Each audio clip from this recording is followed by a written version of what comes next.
Chemical hair டைக்கு bye சொல்லிட்டு natural hair டைக்கு ஹை சொல்லுங்க. அமோனியா சல்ஃபேட் பிபிடி இல்லாமல் தயாரிக்கப்பட்ட ஜிகே நேச்சுரல்ஸோட நேச்சுரல் பிளாக் ஹேர் டை. இப்போ நேற்று பேசுனது என்னன்னா, ஏற்கனவே இதே மாதிரி ஒரு 2 தடவை பேசியிருக்காரு. அவருடைய வீடியோக்களை நான் வந்து குறிப்பாக கவனித்து வருகிறேன் ஒரு லாஸ்ட் 2 மாசத்துல. இந்த மாதிரி கேள்விகளுக்கு வந்து ஏன் நான் பாஜகவை விட்டு விலகணும்? நான் இன்னும் பாஜகவில் தானே இருக்கேன். நான் தனி கட்சி ஆரம்பிக்கிறேன்னு யார்கிட்ட சொன்னேன்? ஏன் மறுபடியும் இந்த கேள்வி கேட்குறீங்க அப்படின்னு அண்ணாமலையுடைய துணிச்சலுக்கும் அவருடைய வாக்கு சாதுரியத்துக்கும் அவர் பதில் கேட்கலாம். ஆனால் கேட்கல. அதை கவனிக்கணும். அப்போ அந்த யூகம் அதை நோக்கி செல்கிறது. ஏற்கனவே வரக்கூடிய தகவல்கள் வந்து அவர் ஒரு தனி இயக்கம் அல்லது கட்சி அது வந்து தொடங்குவதாக இருக்கிறார் அப்படின்னு வந்து நமக்கு செய்தி வந்து தான் நம்ம பேசுகிறோம். இப்போ மேலும் அதை பற்றி நாம் விசாரிக்கும் பொழுது அவருடைய அரசியல் அந்த ப்ரொஃபைல் அந்த ஸ்டைல் வந்து நமக்கு பிடிச்சிருக்கு. சொல்லப்போனால் அந்த தமிழ்நாட்டு சோகால்டு திராவிட பாணியில் இறங்கி அடிக்கும் அந்த ஆட்டத்தில் வந்து அவர், அதாவது T20 இதுக்கு முன்னால் இருந்தவங்கலாம் டெஸ்ட் பிளேயராக இருந்தாங்கன்னா அண்ணாமலை வந்து T20 பிளேயர்.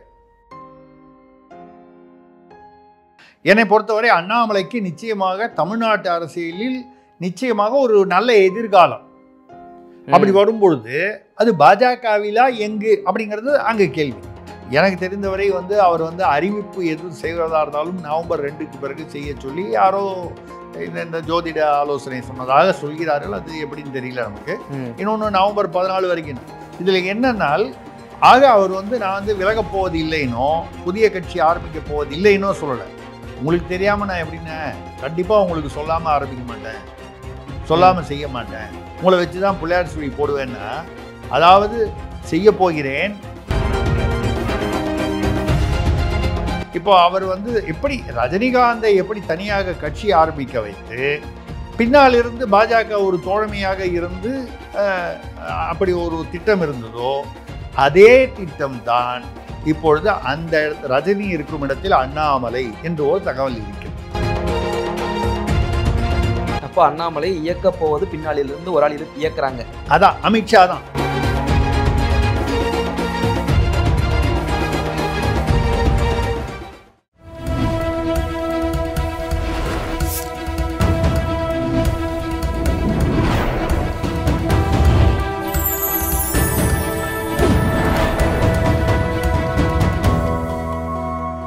சேனல் 5 தமிழ் நேயர்களுக்கு வணக்கம். இந்த நேர்காணலில் நம்மோடு இணைந்திருப்பவர் மூத்த பத்திரிகையாளர் திரு திருசக்தி சுந்தரராமன் அவர்கள். வாருங்கள், அவரோடு பேசுவோம். சார் வணக்கம். வணக்கம் அரவிந்த், சொல்லுங்க சார். இப்போ சமீபத்தில் அண்ணாமலை அவர்கள் பத்திரிகையாளர் சந்திக்கும் போது ஒரு வார்த்தை பேசினார். இவங்க கேள்வி கேட்குறாங்க, தனி கட்சி ஆரம்பிக்க போறீங்களா அப்படின்ற கேள்விக்கு நீங்க இல்லாமையா உங்களை வச்சு தான் பிள்ளையார் சொல்லியே போடுவேன் அப்படின்னு ஒரு பூடகமாக பேசியிருந்தார். இந்த வார்த்தையின் அர்த்தம் என்ன நடக்க போகுது? அண்ணாமலையுடைய அடுத்த அரசியல் அத்தியாயமா எப்படி பார்க்கலாம்? இல்லை, சமீபத்தில் ஒரு மாதம் 2 மாதமாகவே அண்ணாமலை அவர்கள் பேசுவது வந்து கொஞ்சம் ஒரு உள்ளர்த்தம் துணிக்கக்கூடிய சில வார்த்தைகளை வந்து என்னால் கணிக்க முடிகிறது. அவர் வெளிப்படையாக எதையும் வந்து சொல்லலை அப்படின்னா கூட சில அரசியல்வாதிகள் சில வார்த்தைகள் பேசும்பொழுது அதற்கு வந்து உள்ளர்த்தம் என்னவாக இருக்கும் என்பது ஒரு அனுபவ ரீதியில் வந்து நம்ம கணிக்கக்கூடிய அந்த வகையில் சொல்கிறேன். நம்மளுடைய அனுபவம் வந்து 90% சரியாக இருந்திருக்கும், 10% சரியாக இல்லாமையும் போயிருக்கலாம். அந்த வகையில் நேற்று நீங்கள் சொல்கிற அந்த வீடியோவையும் பார்த்தா அதில் திரும்ப மற்ற விஷயங்கள்லாம் பொதுவான கரண்ட் அஃபேர்ஸ் எல்லாம் பேசியிருக்காரு. அவர் வந்து திரும்ப வந்து வழக்கு போடணுன்னா அவர் டிஜிபிட்ட, அதாவது அண்ணாமலை தான் காரணம்னா நீங்கள் அப்படியா இருந்தால் நீங்கள் அதை ப்ரூவ் பண்ணுங்கள், நான் சொல்லி தான் அவர் ஸ்கூட்டர்காரரை வந்து இடித்தார் அப்படிங்கிறதெல்லாம் வந்து ப்ரூவ் பண்ணணும், அப்படி இல்லைன்னா நீங்கள் அரசியலை விட்டு போகணும், தைரியம் இருந்தால் ப்ரூவ் பண்ணுங்கள், இல்லைனா அரசியலை விட்டு போங்கன்ற அளவுக்கு அது அண்ணாமலைக்கே உரிய அந்த அவர் கெத்து அந்த அந்த அவர் துணிச்சலாக பேசக்கூடியவர், சாதுரியமாக பேசக்கூடியவர், அதே சமயத்தில் வந்து ஒரு பண்பு தவறாமல் பேசக்கூடியவர். இதெல்லாம் அவருக்கு இருக்கக்கூடிய ஆளுமைகள். நம்ம வந்து அண்ணாமலை என்கிற ஒரு நபரை பற்றி சொல்கிறோம். ரைட், இப்போது நீங்கள் கேட்ட சப்ஜெக்டுக்கு வருவோம். இப்போது இதுக்கு முன்னாலேயும் வந்து நிறைய தகவல்கள் நானே வேறு ஒரு நிகழ்வில் வந்து பேசியிருக்கோம், நம்ம நிகழ்விலையும் பேசியிருக்கோம். அண்ணாமலை அநேகமாக தனி இயக்கமோ கட்சியோ தொடங்குவதாக தெரிகிறது, அதற்கான ஏற்பாடுகளில் இருப்பதாக தகவல்கள் வருகின்றன, நம்ம பேசணும். அதை வந்து ஆம் என்று ஏற்றுக்கொண்டவர்களும் உண்டு, ஆமாம் இருக்கலாம்னு சொன்னவங்களும் உண்டு. அப்படிலாம் அவர் பிஜேபியை விட்டு போக மாட்டார், உனக்கு என்னையா தெரியணும் எனக்கு திட்டினவங்களும் உண்டு. ரைட்டு, பொட்டுவார் பொட்டுவதும் துற்றுவார் துற்றுவதும் போகட்டும், அண்ணாமலைக்கே எனக்கு இல்லை. அவர் எடுக்கிற முடிவில் வந்து நாளைக்கு அப்போ ஒரு காலம் அந்த முடிவு எடுத்துட்டாருன்னு நீங்கள் நம்ம சொல்கிற மாதிரி அப்போ நம்மளை திட்டினவங்கெல்லாம் வரிசையில் வந்து வருத்தம் தெரிவிக்க போகிறாங்க, தாமதியாக இருந்துருவாங்க. அது போட்டோம், அது பரவாயில்ல. இப்போ நேற்று பேசுனது என்னென்னா, ஏற்கனவே இதே மாதிரி ஒரு 2 தடவை பேசியிருக்காரு. அவருடைய வீடியோக்களை நான் வந்து குறிப்பாக கவனித்து வருகிறேன் ஒரு லாஸ்ட் 2 மாதத்தில். அதாவது அவர் மாநில தலைவர் பதவியிலிருந்து அவர் வந்து விலகியதற்கு விலக்கியதற்கு பிறகா அது எப்படி வேணாலும் வச்சுங்க, நாங்கள் வந்துட்டார். இல்லை 2-3 விஷயத்த சொல்லி நம்ம இதை வந்து இந்த அணுகுமுறையில் இதை வந்து நம்மளுடைய கணிப்பு ஏன் அப்படிங்கிறது என்னென்னா, இந்த மாதிரி கேள்விகளுக்கு வந்து ஏன் நான் பாஜகவை விட்டு விலகணும்? நான் இன்னும் பாஜகவில் தானே இருக்கேன். நான் பாஜகவை விட்டு விலகிறேன்னு யாருக்கிட்டையாவது சொன்னேன்னா, நான் தனி கட்சி ஆரம்பிக்கிறேன்னு யார்கிட்ட சொன்னேன்? ஏன் மறுபடியும் இந்த கேள்வி கேட்குறீங்க அப்படின்னு அண்ணாமலையுடைய துணிச்சலுக்கும் அவருடைய வாக்கு சாதுரியத்துக்கும் அவர் பதில் கேட்கலாம். ஆனால் கேட்கலை. அதை கவனிக்கணும். கேட்கலன்னு சொல்லும்போதே அப்போ அந்த யூகம் அதை நோக்கி செல்கிறது. வழக்கமாக என்ன சொல்லணும், எனக்கு என்ன பதவி கொடுக்கணும் பாஜகன்றது மேலிடத்துக்கு தெரியும். நான் இன்றைக்கி பாஜகவில் தான் இருக்கேன். என்னுடைய இறுதி மூச்சு வரை நான் வந்து வழக்கமாக சொல்லுவாங்களே எல்லாரும், இப்போ அதிமுகவில் இருக்கும்போது என்னுடைய இறுதி மூச்சு வரை நான் வந்து அதிமுகவில் தான் இருப்பேன்னு சொன்னவங்களாம் நிறைய பேர் திமுகவில் இருக்காங்க. நான் கல்லறையில் கூட திமுகவுடன் கூட்டணி சேர மாட்டேன்னு சொன்ன வைகோ அங்கே தான் இருக்காரு. ஆமாம், திமுகவின் ஊழலை எதிர்ப்பதற்காகவே கட்சி ஆரம்பித்தேன்னு சொன்ன மக்கள் நீதி மையம் கமலஹாசன் இங்கே தான் நிற்கிறாரு. அரசியலில் சகஜம். ஆனால் அந்த வார்த்தைக்காக கூட நான் பாஜகவை விட்டு ஒருபோதும் விலக மாட்டேன், இறுதி மூச்சு வரை இருப்பேன், இல்லை ஏதோ அந்த மாதிரி வகையில் எதுவும் சொல்லலை. நான் விலகுவதாக யார் சொன்னார்கள், இது தேவையற்ற புரளி அப்படின்னு மறுத்து பேசலை. அப்படி வரும்போதே அப்போது ஏற்கனவே வரக்கூடிய தகவல்கள் வந்து அவர் ஒரு தனி இயக்கம் அல்லது கட்சி அது வந்து தொடங்குவதாக இருக்கிறார் அப்படின்னு வந்து நமக்கு செய்தி வந்து தான் நம்ம பேசுகிறோம். இப்போ மேலும் அதை பற்றி நாம் விசாரிக்கும் பொழுது என்ன நேற்று பேசுனது அதெல்லாம் ஒன்றோட ஒன்று நம்மளுடைய வர தகவல்கள், இந்த யூகங்கள், அவருடைய பேச்சு மூன்றையும் இணைத்து பார்க்கும் பொழுது அது உறுதி என்று தெரிகிறது. நவம்பர் மாதத்தில் ஏதோ நவம்பர் மாதம் 2ஆம் தேதிக்கு அப்புறம் அவருக்கு ஏதாவது ஜோசிய இதில் வந்து நல்ல காலம்.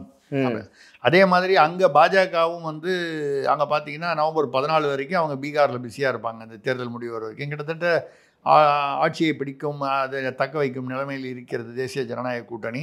அதனால் வந்து அங்கே தான் அவங்களுடைய கவனம் பூரா இருக்கும் ஒரு பக்கம். இல்லை என்னன்னால் இவ்வளோ நாள் என்ன ஒரே ஒரு வந்து அவர் பாஜகவை விட்டு விலக மாட்டார் என்று மக்கள் வந்து, அதாவது அண்ணாமலையுடைய ஆதரவாளர்கள், நம்ம வந்து ஆதரவாளர்னு இல்லை எதிர்ப்பாளர்னும் இல்லை, நம்ம எந்த கட்சிக்குமே நம்ம பொதுவாக வந்து கருத்துக்களை தான் நம்ம வந்து ஆதரிக்கிறோம் எதிர்க்கிறோமே தவிர எந்த தலைவர்களையும் நாம் எதிர்க்கவும் இல்லை ஆதரிக்கவும் இல்லை, கருத்துக்களை பொறுத்து தான்.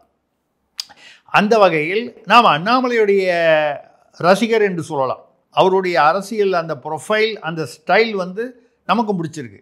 தமிழ்நாட்டில் பாஜகவை வந்து ஒரு உயரத்திற்கு கொண்டு வந்தவர், இந்த அளவுக்கு ஒரு உயரத்திற்கு கொண்டு வந்ததில் நிச்சயமாக அண்ணாமலைக்கு பெரும் பங்கு இருக்கிறது. இதுக்கு முன்னால் இருந்தவங்களெல்லாம் விட அவர் வந்து ஒரு மற்ற மக்களை ஈர்க்கக்கூடிய வகையில், சொல்லப்போனால் அந்த தமிழ்நாட்டு சோகால்டு திராவிட பாணியில் இறங்கி அடிக்கும் அந்த அந்த ஆட்டத்தில் வந்து அவர், அதாவது T20, இதுக்கு முன்னால் இருந்தவங்கலாம் டெஸ்ட் பிளேயராக இருந்தாங்கன்னா அண்ணாமலை வந்து T20 பிளேயர், ஃபஸ்ட்டு பால்லையே 6 அடிக்கக்கூடிய அந்த கெப்பாசிட்டி அவருக்கு இருந்தது, இருக்கும். என்னை பொறுத்தவரை அண்ணாமலைக்கு நிச்சயமாக தமிழ்நாட்டு அரசியலில் நிச்சயமாக ஒரு நல்ல எதிர்காலம். அப்படி வரும்பொழுது அது பாஜகவிலா எங்கு அப்படிங்கிறது அங்கே கேள்வி, தொக்கி நிற்கும் கேள்வி. இப்போ பாஜகவில் அவருக்கு எந்த பதவியும் கொடுக்கல. தலைவர் பதவி எடுத்தது இப்போ வரைக்கும் ஒரு முக்கியமான பதவி எதுவுமே கொடுக்கல. தேசிய அளவில் எதுவும் ஒன்றும், ஏதோ ஒரு தேசிய செயலாளர்களை ஒருவராக வைத்திருக்காங்க, அது நிறைய பேர் இருக்காங்க, அதில் ஒருத்தராக இருக்காரு, ஒரு முக்கியத்துவம் இல்லை. ஆனால் வந்து அவரும் வந்து தமிழ்நாட்டு அரசியலில் உண்மையை சொல்லப்போனால் நயினார் நாகேந்திரன் அவர்கள் தமிழ்நாட்டு அரசியலில் டெய்லி நடக்கக்கூடிய விஷயங்களுக்கு வந்து ரியாக்ட் பண்ணுறதை விட அண்ணாமலை அதிகமாகவும் உடனுக்குடனாகவும் வந்து ரியாக்ட் பண்ணுறார். அது திருமா விஷயமாகட்டும், தாவேகா விஷயமாகட்டும், வேறு சில நடப்புகளாகட்டும், அவர் வந்து உடனடியாக பண்ணால் அதுக்கு வந்து எதிர்பார்ப்புகளும் இருக்குது. சரி, மக்கள் எப்படி ரியாக்ட் பண்ணுறாங்கங்கிறது தான் ஒரு தலைவருடைய வெற்றிக்கு காரணம். நீங்கள் என்னதான் பேசினாலும் ஒன்று கொட்டாய் விட்டுக்கிட்டு அவன் ஓரமாக போயிட்டான்னா இப்போ ஆளுங்கட்சியில் இருக்கிற முதல்வர், துணை முதல்வர், அமைச்சர்கள்லாம் பேசிகிட்டு இருக்கும்போதே இந்த பக்கம் சீட்டு விளையாடிட்டு இருந்தவங்க, இப்போ தூங்கிட்டு இருந்தவங்க கொட்டாய் இப்படி அதாவது அந்த ஈர்ப்புங்கிறது வந்து சில பேருக்கு வரும். அது இங்கிலீஷில் கரிஸ்மான்னு சொல்லுவாங்க. ஆமாம், கரிஸ்மா, அதாவது ஒரு ஈர்ப்பு. அந்த ஈர்ப்பு அண்ணாமலைக்கு இருக்கு என்பதில் எந்த விதமான கருத்து மாற்றமும் இல்லை. இப்பொழுது பாஜக அவர் தொடர்வாரா இல்லையா, தொடர மாட்டார் என்றால் என்ன செய்வதாக உத்தேசம், இதுதான் கேள்வி. பாஜகவில் தொடர்வார் என்றால் அவருக்கு வந்து இந்த தேர்தலில் முக்கியமான பணி தமிழ்நாடு தொடர்பாக கொடுக்கணும். ஏதோ ஒரு ஹரியானா தேர்தலில், வெஸ்ட் பெங்கால் தேர்தலில் அவரை கொண்டு போய் நிற்க வச்சு அது அதில் ஒன்றும் அர்த்தம் இல்லை. அதை அவரும் விரும்ப மாட்டார். வெஸ்ட் பெங்காலில் போய் வந்து இந்தியில் வந்து பாஜகவை பற்றி பிரச்சாரம் பண்ணுறதுக்காகவா வந்து அவர் வந்து ஐபிஎஸ்லேருந்து ரிசைன்மெண்ட் வந்திருப்பார். அது அந்த எதிர்பார்ப்பிலோ யூகத்திலோ அர்த்தம் இல்லாமல் இருக்கிறது. அப்போ தமிழ்நாட்டில் இப்போ நயினார் நாகேந்திரன் தான் ஆயிடுச்சு, அவர் சுற்றுப்பயணம்லாம் போனார். அதில் நீங்கள் கவனிக்க வேண்டிய ஒரு விஷயம் என்ன பார்த்தீங்கன்னா, நயினார் நாகேந்திரனுடைய சுற்றுப்பயணம் நேற்றுன்னு நினைக்கிறேன் மதுரையில் ஆரம்பித்தார். டெல்லி தேசிய தலைமையிலிருந்து யாருமே வரவில்லை. ஜேபி நட்டா அவர்கள் வருவார் என்று சொன்னார்கள், இன்னும் யாரோ 2-3 பேர் சொன்னாங்க, யாருமே வரவில்லை. அப்புறம் திடீர்னு நிர்மலா சீதாராமன் அவர்கள், அமைச்சர் அவர்கள் வருவார்கள்னு சொன்னாங்க, அவங்களும் வரல. ஆக டெல்லி தேசிய தலைமை புறக்கணித்து விட்டது என்று சொல்வதை விட இது கவனம் செலுத்தவில்லை. அதற்கு ஒரு காரணம் என்ன சொல்லுவாங்கன்னா, பீகாரில் வந்து ரொம்ப பிஸியாக இருக்காங்கன்னு. அது கூட நான் முழுசாக நம்ப தயாராக இல்லை. ஏன்னு கேட்டால், நிர்மலா சீதாராமனுக்கும் பீகார் தேர்தலுக்கும் சம்மந்தம் ஒன்றும் இல்லையே. ஆமாம், மோடி அமித்ஷாவுக்கு இருக்கிற சம்பந்தம் இவங்க வரலாமே. ஜேபி நட்டா, ஏன்னா அவங்களாம் வட மாநிலத்தவர்கள், அவர்கள் பீகாரில் அது அவங்களுக்கு என்ற ஒரு செல்வாக்கு ஒரு இது இருக்கும். நிர்மலா சீதாராமன் அவர்களுக்கு வந்து தென்னாட்டில் ஒரு ஈர்ப்பு இருக்கும், தமிழ்நாட்டில் நிச்சயமாக இருக்கும். அவங்க பீகாரில் போய் நிர்மலா சீதாராமன் போய் வந்து பிரச்சாரம் பண்ணி தான் பீகாரில் வந்து பாஜகவுக்கு ஓட்டு வரணுமா? இல்லை, அது நம்பக்கூடியதா இல்லை. ஏதோ ஒரு காரணத்திற்காக வர முடியவில்லை என்று வைத்து கொண்டால் கூட யாராவது ஒரு தலைவர் அமைச்சிருக்கலாம். ஒரு தர்மேந்திர பிரதான் அனுப்பலாம், ஒரு யாரோ ஒருத்தர் எக்ஸ் ஒய், ஒரு பியூஷ் கோயல், யார் அவைலபிளாக இருக்கும். யாருமே வரல இந்த சுற்றுப்பயணத்துக்கு. அதுக்கப்புறம் பார்த்தீங்கன்னா எடப்பாடி அவர்களும் அந்த சுற்றுப்பயணத்துக்கு போகல. இத்தனைக்கு நயினார் நாகேந்திரன் எடப்பாடியோட தலைமையை ஏற்றுக்கொண்டதுனால தான் அந்த கூட்டணியே வந்தது.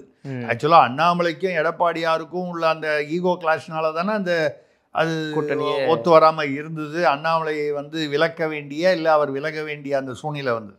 இப்போ நயினார் நாகேந்திரன் வந்தோடனே அப்போது எடப்பாடியும் விட்டு கொடுக்காம வரணும். இதில் தான் ஒரு நடுவில் ஒரு குழப்பம் வருது. ஒரு கால் பாஜகவை கழட்டி விட்டு எடப்பாடியார் வந்து தாவேகாவுடன் சென்று விடுவாரோ அப்படின்ற ஒரு எண்ணம் இருக்கு.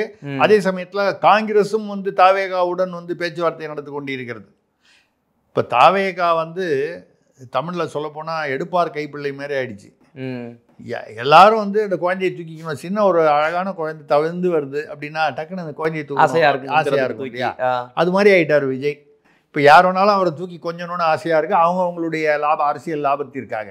இது எப்படி நடக்கும்ன்றது போக போக தெரியும். இதில் அண்ணாமலை அண்ணாமலை அதான் சொல்ல அண்ணாமலைக்கு வர்றேன். இப்போ நீங்கள் வந்து பார்த்தீங்கன்னா அவர் பேசுகிற நேற்று பேச்சில் என்ன சொல்கிறாரு, பத்திரிகையாளர்களை பார்த்து நீங்கள் வந்து அப்படி ஆரம்பித்தானே உங்களுக்கெல்லாம் சொல்லாமல் ஆரம்பிக்க மாட்டேன்னே, உங்களை வச்சு தான் பிள்ளையார் சுழியே ஆரம்பிப்பேன்னே அப்படின்னு தான் சொல்கிறாரே தவிர, அதாவது மறைமுகமாக தான் பதில் சொல்கிறாரே தவிர, நான் தனி கட்சி ஆரம்பிப்பதாக யார் சொன்னது, தவறான செய்தி அப்படின்னு அவர் மறுக்கல. அப்படி சொல்லணும். அப்படி ஆமா ஆரம்பிக்கிறேன்னு சொல்லணும். ஆரம்பிக்கிறேன்னு சொல்லிட்டா முடிஞ்சு போச்சு. ஆமா, மேட்ரு வெளியாயிடுச்சு. Cat is out of the bag, வெளியே வந்துடுச்சு பூனை. அப்படி இல்லை, சொல்லலை. சரி, அப்படி சொல்றதுக்கு இப்போ நேரம் காலம் எனக்கு தெரிந்தவரை வந்து அவர் வந்து அறிவிப்பு எதுவும் செய்வதாக இருந்தாலும் நவம்பர் 2க்கு பிறகு செய்ய சொல்லி யாரோ இந்த ஜோதிட ஆலோசனை சொன்னதாக சொல்கிறார்கள். அது எப்படின்னு தெரியல நமக்கு. இன்னொன்று நவம்பர் 14 வரைக்கும். இதில் என்னன்னால், ஆக அவர் வந்து நான் வந்து விலகப் போவது இல்லைனோ, புதிய கட்சி ஆரம்பிக்க போவது இல்லைனோ சொல்லலை. உங்களுக்கு தெரியாமல் நான் எப்படின்னா கண்டிப்பாக உங்களுக்கு சொல்லாமல் ஆரம்பிக்க மாட்டேன், சொல்லாமல் செய்ய மாட்டேன், உங்களை வச்சு தான் பிள்ளையார் சுழி போடுவேன்னா, அதாவது செய்ய போகிறேன், ஆனால் அதற்கான நேரம் இன்னும் வரவில்லை, அதை அறிவிப்பதற்கான நேரம் வரவில்லை. இப்படின்னு தான் நம்ம வந்து அதை புரிந்து கொள்ள வேண்டிய ஒரு சூழ்நிலையில் இருக்குது. இப்போ வந்து இது வந்து நீங்கள் வந்து இதோடைய மூலத்துக்கு போனீங்கன்னா, ஆதி மூலத்துக்கு போனீங்கன்னா, இவர் ஐபிஎஸ் 2019 ராஜினாமா செய்யும் பொழுது ஒரிஜினலாக இவரை வந்து பிஜேபி வர வைக்கிறதுக்காக இல்லை, அப்போ ரஜினிகாந்த் அவர்களை வந்து ஒரு கட்சி ஆரம்பிப்பதாக இருந்தது. அந்த கட்சியை பின்னால் இருந்து பாஜக வந்து ஒரு தோழமை கட்சியாக அவரை ஆரம்பிக்க விட்டு அவருக்கு இருக்கக்கூடிய தமிழ்நாட்டில் அவருக்கு இருக்கக்கூடிய ஈர்ப்பு, அவருக்கு ஃபாலோயிங், அவருடைய தொண்டர்கள், ரசிகர்கள், இதை வச்சு ரஜினியை அந்த அரசியலுக்கு வர வச்சு அவர் பண்ணலான்னு சொல்லி தான் அவர் அர்ஜுன் மூர்த்தி, அப்புறம் தமிழருவி மணியன், அண்ணாமலை ஐபிஎஸ் ரிசைன் பண்ணி வர சொல்லி இவங்க 3 பேர் தான் நிர்வாகிகளாக போடதா இருந்தது.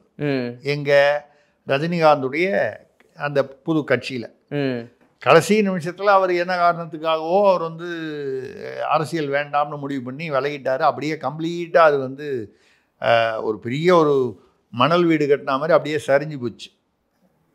ரைட்டு.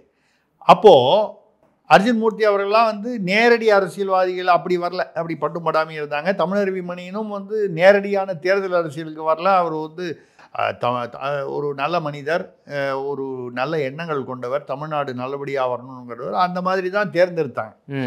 அந்த வகையில் தான் அண்ணாமலையும் ஐபிஎஸ் ராஜினாமா பண்ணி இங்கே வர வச்சாங்க. இப்போ அண்ணாமலையை ஐபிஎஸ் அவங்களாவது வந்து அவர் தமிழருவி மணியன் ஏதோ புத்தகம் எழுதுறாரு, இலக்கியம் அப்படி ஒரு லைனில் இருக்கார், அர்ஜுன் மூர்த்தி ஒரு லைனில் இருக்கார், சில வியாபாரங்கள் ஏதோ செய்கிறாருன்னு சொல்கிறாங்க அது தனிப்பட்ட முறையில். ஆனால் ஐபிஎஸ்ஸை விட்டுட்டு ஒரு பெரிய அரசாங்க வேலையை விட்டு வந்தார்ல, அவரை நட்ட நடுவில் விட்டுறக்கூடாதுன்னு சொல்லி தான் மாநில தலைவராக ஆக்கினாங்க நேரடியாக பாஜகவில். ரஜினிகாந்த் என்ற கட்சி ஆரம்பிச்சதே அந்த கட்சிக்கு வந்து, ஏன்னா இதோடைய அடிப்படை பார்த்தீங்கன்னா தமிழ்நாட்டில் பாஜக இவ்வளோ வருஷம் ஆனாலும் இந்திக்கார கட்சி, வட இந்திய கட்சி, பானிபூரி கட்சி, ஏதோ இது அந்நிய அப்படிங்கிற மாதிரி தமிழர் அல்லாதவர் கட்சி தனிக்கு இருந்தவங்க பூரா இலகணேசனில் ஆரம்பித்து வரிசையாக பொன் ராதாகிருஷ்ணன், பி ராதாகிருஷ்ணன், தமிழிசை, வானதி சீனிவாசன், எச் ராஜா, தலைவர்கள் யார் நீங்கள் எடுத்துக்கிட்டாலும் எல்லாரும் தமிழர்கள் தான். யாரும் வந்து மேத்தாவோ குப்தாவோ யாரும் இங்கே வரல. ஆனாலும் அப்படி ஒரு அடையாளம் அது அங்கே பாஜக வந்து வடமாநிலத்தில் உருவாகி பெரிதான கட்சி என்பதால் அது வந்து வந்தது. இப்போ தமிழ்நாட்டிலேயே இருக்காங்க, திராவிட கட்சின்னு சொல்கிறாங்க, தமிழர்களுக்கான கட்சின்னு சொல்லி. ஆனால் தமிழர்களுக்கும் திராவிடத்திற்கும் உள்ள வித்தியாசம் வந்து ஒரு செய்கையிலையும் நம்ம தான் பார்த்துக்கிட்டு வரோம் தினம். இது ஒரு வகையான அரசியல். அந்த வகையில் வந்து இப்போ அவர் வந்து எப்படி ரஜினிகாந்தை எப்படி தனியாக கட்சி ஆரம்பிக்க வைத்து பின்னால் இருந்து பாஜக ஒரு தோழமையாக இருந்து அப்படி ஒரு திட்டம் இருந்ததோ அதே திட்டம்தான் இப்பொழுது அந்த ரஜினி இருக்கும் இடத்தில் அண்ணாமலை என்று ஒரு தகவல் இருக்கிறது. அப்போ அண்ணாமலை இயக்க போவது பின்னாளிலிருந்து ஒரு ஆள் இயக்குறாங்க. அதான் அமித்ஷா தான். இதில் வந்து ஒன்றும் பெரிய ஒன்றும் ரகசியமே அவர் தான். அதாவது அண்ணாமலை இப்பொழுது தனியாக இயக்கம் ஆரம்பித்தாலோ அது இயக்கம் கட்சியாக ஆனாலும் எப்படி இருந்தாலும் கட்சி ஆயுதனா ஆகணும். தேர்தலில் நிற்கணும்னா கட்சி ஆகணும். அப்படி ஆனாலும் அது மோடியுடைய தலைமையை, மோடி அவர்களுடைய தலைமையை வந்து ஏற்றுக்கொண்டதாக இருக்கும். மோடினா மோடி, அமித்ஷா இவர்களுடைய தலைமையை ஏற்றுக்கொண்டதாக இருக்கும். பாஜகவின் அணியாக அதாவது இருக்கணும்னு அவசியம் இல்லை. மோடியை ஏங்க இப்போ விஜய் வந்து ஆரம்பிக்கும் போது இந்த பக்கம் பெரியார் படம் போட்டுக்கிறாரு, இந்த பக்கம் வேலு நாச்சியார் படம், இந்த பக்கம் வந்து அஞ்சலி அம்மாள் படம், இந்த பக்கம் அம்பேத்கர் படம், இந்த பக்கம் காமராஜர் படம். ஒருவருக்கொருவர் அரசியல் பாதைகள் வந்து வித்தியாசப்பட்டவர்கள். ஆனால் எல்லாத்தையும் ஒன்றா அது ஏதோ ஒரு சௌகரியத்துக்கு போட, அது ஒர்க் பண்ணது பண்ணலைங்கிறது வேற விஷயம். ஏதோ ஒரு கனெக்ட் பண்ணி போடுறாருல. அது மாதிரி இப்போ மோடியை அது அண்ணாதுரையே எடுத்துங்களேன். திமுகவும் அண்ணாதுரை தான் வந்து அதுக்கு ஸ்தாபகர், நிறுவனர். அதிமுகவுக்கு எம்ஜிஆர் வந்து அவரை தான் கொடியில் போட்டு அண்ணா கட்சி பேர்லேயே அண்ணான்னு வச்சு தானே வந்தார்.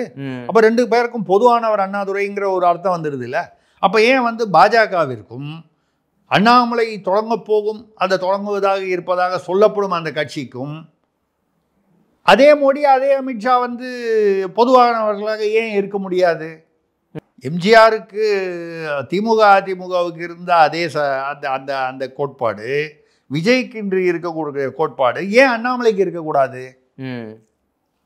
இந்த யூகத்தில் பார்த்தால் அதே அநேகமாக இந்த நவம்பர் 14க்கு அப்புறம் அறிவிப்பு வரும். அது பீகார் தேர்தலுக்கு அப்புறம். இவருக்கும் ஏதோ 4 நாள் நேரம் அந்த பீரியட்லன்னு சொல்கிறாங்க. இதுலேயும் வந்து நவம்பர் 14 அவங்க தேர்தல் முடிவுகள் பீகாரில் வந்துவிடும். அநேகமாக பாஜக ஆட்சிக்கு வரும்னு கருத்து கணிப்புகள் சொல்லுது. ரைட், அது ஏதோ ஒரு முடிவு தெரிஞ்சிடும். அதுக்கப்புறம் வந்து அவங்க இங்கே வந்து கவனம் செலுத்துவார்கள். அப்படி செலுத்தும் பொழுது அண்ணாமலை அந்த நேரத்தில் ஒரு தனி கட்சி ஆரம்பித்தால் அந்த தனி கட்சி வந்து ஏறத்தாழ வட இந்திய கட்சியாக பார்க்கப்படாமல் ஒரு தமிழ் கட்சியாக பார்க்கப்படும். திராவிட கட்சியாகன்னு சொல்லலை, தமிழ் கட்சியாக பார்க்கப்படும். அவருக்கென்று ஒரு அப்படி என்றால் நவம்பரில் ஒரு அத்தியாயம் இருக்குது. ஒரு கூட்டம் அவருக்கென்னு இருக்கு. ரசிகர்கள்னு சொல்லலாம், தொண்டர்கள்னு சொல்லலாம், பொதுவான நடுநிலையாளர்கள் நிறைய பேர் வந்து நடுத்தர வகுப்பில் வந்து அவங்க வந்து அண்ணாமலையை விரும்புபவர்கள் இருக்கிறார்கள். அவருடைய பேச்சு சாதுரியத்தில், பண்பில், அந்த தலைமை பண்பில் ஈர்க்கப்பட்டவர்கள் இருக்கிறார்கள். அதை பாஜக வேஸ்ட் பண்ணாது, அதை பயன்படுத்தி கொள்வார்கள். அண்ணாமலை வந்து ஒரு தேர்தலில் வந்து கணிசமான வெற்றி பெற்றால் நாளைக்கு பாஜகவோட கூட்டணின்னு சொல்றதுக்கு தேசிய அளவிலோ தமிழக அளவிலோ கூட்டணின்னு சொல்றதுல ஒன்றும் பிரச்சனை இல்லை. சப்போஸ் வந்து ஓரளவுக்கு வெற்றி பெறுகிறார், ஆனால் வந்து இன்னும் கொஞ்சம் வளர்ச்சி வர வேண்டும்னா 2031 இருக்கு, அதுக்குள்ள ஒன்று அந்த கட்சியை வளர்த்துக்கலாம், இல்லை அந்த கட்சியை பாஜகவோட இணைச்சிக்கலாம். எப்படி சூழ்நிலைக்கு தகுந்த மாதிரி செஞ்சுக்கலாம் அப்படிங்கிற மாதிரி தான் தெரியுது. அவருடைய பதில் வந்து அதாவது பதிலாக அமைவதற்கு மேலும் மேலும் கேள்விகளை எழுப்புகிறது. உங்களுக்கு சொல்லாமல் நான் பண்ண மாட்டேன், நீங்கள் தான் முதல்ல பிள்ளையார் சுழி போடுறது அப்படின்னு இப்போ பேசினாரு. ஒரு 10 நாள் முன்னால் பேசும்போதும் ஏறத்தாழ இதே துணியில் தான் பேசியிருக்காரு. அண்ணே உங்களுக்குலாம் சொல்லாமல் பண்ண மாட்டேன்னு. அப்போ பண்ணுவதாக இருக்கிறார் என்பதை அவர் உறுதிப்படுத்துவதாக தான் தெரிகிறது. தேதி நான் சொல்கிறேன், நீங்கள் என்கிட்ட சொன்னீங்களா, அதுதான் ஞாபகம் வருது. கல்யாணம் ஊருக்கு போகிறோம் சார், அப்படியா, ஊரா, சொந்த ஊருக்கா, ரைட்டு, ஏதாவது நல்ல விஷயமா? அது மாதிரி ஆமாம் சார், அநேகமாக முடிஞ்சிருச்சு, நான் உங்களுக்கு தேதி சொல்கிறேன் சார். அதே நிலைமை தான் இப்போ கிட்டத்தட்ட வந்து உறுதியாயிடுச்சு, வரன் பார்த்தாச்சு, எல்லாம் ரெடி ஆயிடுச்சு, நவம்பரில் அறிவிப்பு மட்டும்தான் இனிமேல் வந்து பாக்கி அப்படிங்கிற ஒரு அந்த எண்ணம். இது வந்து அந்த ரஜினிகாந்த் அவர்கள் கட்சி ஆரம்பிப்பதாக இருந்த அந்த உதாரணத்தை வைத்து பார்த்தோமானால் இது சாத்தியம், அநேகமாக இப்படித்தான் நடக்கப் போகிறது என்ற ஒரு கருத்தும் யூகமும் இருக்கிறது. அப்படி வந்து வந்தால் கட்டாயம் வந்து அப்போ வந்து இன்னும் களம் வந்து இன்னும் சூடு பிடிக்கும். இப்போ அண்ணாமலைக்கு இருக்கக்கூடிய இல்லை, இதில் பார்த்தீங்கன்னா போதிய அளவு கவனம் வந்து தமிழ்நாட்டு பிஜேபியில் வந்து மேலிடம் செலுத்தவில்லை என்பதற்கு தான் நான் உதாரணம் சொன்னேன். அவர் நயனாரோட இதுக்கு யாரும் வரல, எடப்பாடியும் வந்து இது பண்ணல. இப்போ அண்ணாமலைக்கு இருக்கக்கூடிய கட்டுப்பாடு இப்போ 2026 இப்படி நினைச்சு பாருங்க, எதிர்பார்த்த அளவுக்கு அதிமுக பாஜக கூட்டணி வந்து ஒரு ஆட்சியை பிடிக்க முடியவில்லை என்றாலோ, இல்லை எதிர்பார்த்த அளவுக்கு ஈவன் வந்து ஒரு குறிப்பிட்ட கணிசமான இடங்களை பெற முடியவில்லை என்றாலோ, அதுக்கப்புறம் அந்த கூட்டணி வந்து நிலைக்குமா என்றால் நிலைக்காது, அது பயன் தராது. அப்படிங்கும்போது அப்போ இந்த அண்ணாமலை என்பது பிளான் பியாக இருக்கும். பிளான் ஏ என்பது அவர்கள் எதிர்பார்த்த அளவுக்கு ஒர்க் பண்ணல அப்படின்னு சொன்னால், பிளான் பி என்பது அண்ணாமலை. அப்படி அண்ணாமலை வளர்ச்சி அடைந்து வருகிறார் என்றால் ஒரு நிச்சயமாக எந்த காலத்திலும் மோடி அமித்ஷாவுக்கு எதிரான அரசியலில் ஈடுபட மாட்டார் என்பது 100% எதிர்பார்க்கலாம். இதுக்கு அண்ணாமலை சொல்ல வேணாம், நம்மளே சொல்லலாம். இதுதான் இந்திய நிலைமை. என்னை பொறுத்தவரை நவம்பர் 14க்கு பிறகு எந்த நேரமும் அவர் வந்து தனி கட்சி அறிவிப்பார். நமக்கு கிடைத்த பல தகவல்களை வந்து அதற்கான அந்த அடிமட்ட அந்த நிர்வாகிகள் அந்த இதெல்லாம் வந்து அவர் அமைதியாக வந்து அமைத்து கொண்டிருக்கிறார் அப்படின்னு சொல்லி நமக்கு சில தகவல்கள் கிடைக்கின்றன. அந்த தகவல்கள் வந்து புறந்தள்ள முடியாத தகவல்களாக உள்ளதால் இது இப்படித்தான் நடக்கும் என்கிற யூகம் வந்து சரியான பாதையை நோக்கி செல்கிறது. அண்ணாமலை ஒன்று மட்டும் நிச்சயமா தெரியுது, அண்ணாமலை தமிழக அரசியலிலிருந்து அவ்வளவு சீக்கிரம் அவரை அவர் விலகிவிடவோ போவதில்லை. அவ்வளவுதான். அவர் நிச்சயமாக 2026 யார் எந்த அளவுக்கு என்ன களம் இன்னும் ஃபிக்ஸ் ஆகல, யார் எந்த அணியில இருக்காங்க அது ஃபிக்ஸ் ஆகல. ஆமாம், மாவா தான் தெரியுது, அது குழக்கட்டையா உருண்டையா அது வந்து சப்பாத்தியா ரொட்டியா அப்படின்னு தெரியாமல் வெறும் மாவா இருக்குது தமிழ்நாடு அரசியல் களம். அது எப்படி வரும் தெரியல. ஆனால் 2026 நிச்சயமாக அவர் வந்து களம் கண்டு விடுவார் அந்த தேர்தலில். அதுக்கப்புறம் 2031 அது வந்து வளர்ச்சி பெற்று அது எப்படி வருது அப்படிங்கிறது வந்து வரக்கூடிய ஒரு சூழ்நிலை தெரிகிறது. திமுக வந்து பலவீனப்பட்டு வருகிறது பல காரணங்களால் அப்படின்னு சொன்னால், மற்ற கட்சிகளும் வந்து சிலதெல்லாம் வந்து அந்தந்த கட்சியை பாமக வந்து இரண்டா போச்சு, இப்படி பல ஒரு கட்சியிலையும் ஏதோ ஒரு வகையான குழப்பங்கள் நிலவி வருகிறது. அதிமுகவிலும் உள்ளுக்குள்ள சில குழப்பங்கள் இருக்கு. இப்படி பார்க்கும் பொழுது அப்போ புதிதாக ஏற்கனவே தமிழகத்தில் வந்து ஒரு தலைவர் என்ற அந்தஸ்தில் இருக்கக்கூடிய அண்ணாமலை ஒரு கட்சி தொடங்கினால் அதாவது கணிசமான வரவேற்பு இருக்கும். அது ஆட்சி 2026 பிடிக்கிற அளவில் இருக்குமா, இல்லை 26 ஓரளவுக்கு ஒரு முக்கியத்துவம் பெற்று அடுத்து 31 வந்து அவர் ஒரு சவாலாக இருக்கக்கூடிய அளவுக்கு இருப்பாரா என்பது தான் சந்தேகமே தவிர, என்னை பொறுத்தவரை இந்த நவம்பர் 14க்கு பிறகு அண்ணாமலை அவர்கள் தனி இயக்கம் அல்லது கட்சி, ஏன் இயக்கம்னு சொல்கிறேன்னா, இயக்கம்னு சொல்லி 26 ஒதுங்கி அதுக்கப்புறம் கட்சியாகலாம். 90% அதுக்கு முன்னாலேயே கட்சியாகவும் அது வருவதற்கும் வாய்ப்பு இருக்கிறது. அப்படி வரும்பொழுது அது பாரதிய ஜனதாவுடைய கூட்டணி அந்த அதிமுக கூட்டணியில் இருக்காது, தனியாக தான் இருக்கும். ஏன்னா அமித்ஷா போன்றவர்கள் என்ன பண்ணுவாங்கன்னா, அண்ணாமலையை இறக்கி விட்டு அவர் எப்படி பர்ஃபார்ம் பண்ணுறாருங்கிறத டெஸ்ட் பண்ணாமல் மறுபடியும் போய் எடப்பாடியும் அண்ணாமலையும் உட்கார வச்சுட்டு பஞ்சாயத்து பண்ணணும்னா அமித்ஷா அது வேண்டான்னு சொல்லி தானே நயினார் நாகேந்திரனை போடுறாங்க. மறுபடியும் அதில் இறங்குறதுக்கு வாய்ப்பு இல்லை. ஸோ இப்படி ஒரு சூழ்நிலை இருக்கிறது. அப்போது நீங்கள் விஜய் புதிய வரவு அப்படின்னு சொன்னால் அண்ணாமலையை புதிய வரவுன்னு சொல்ல முடியாது, ஏற்கனவே இருக்கும் வரவு தான். 2019 வந்துட்டார். ஆனால் அரசியலில் மேலும் முக்கியத்துவம் பெறுவதற்கான வாய்ப்பு இருக்கிறது. இப்பொழுது அவருக்கு இருக்கும் இந்த சில கட்டுப்பாடுகள் தலைகள் இப்போ கூட சொல்லும்போது சொன்னார், எடப்பாடி நீங்கள் ஒத்துக்கிறீங்களான்னு ஒரு இதில் கேட்டபோது, இல்லை நான் அமித்ஷா சொல்லிட்டார்னா பாஜகவின் தொண்டர் என்கிற முறையில் எனக்கு விருப்பம் இருக்கிறதோ இல்லையோ நான் அதை ஏற்றுக்கொள்ளத்தான் வேண்டும்னு சொன்னார் 2 மாதம் முன்னால். அதை போன்ற சில கட்டுப்பாடுகள் அந்த ஒரு வரைமுறைகள் அவருக்கு இல்லாமல் இருக்கும், ஒரு தனி இயக்கமாகவோ கட்சியாகவோ போய்விட்டால். இது நவம்பர் 14க்கு பிறகு நிச்சயமாக நடக்கும் என்பது என்னுடைய கணிப்பு. பார்க்கலாம். ஓகே சார், உங்களுக்கு கிடைத்த முக்கியமான தகவல்களை மக்களோடு பகிர்ந்தமைக்கு ரொம்ப நன்றி சார். அடுத்த ஒரு நேர்காணலை சந்திப்போம். வணக்கம், நன்றி.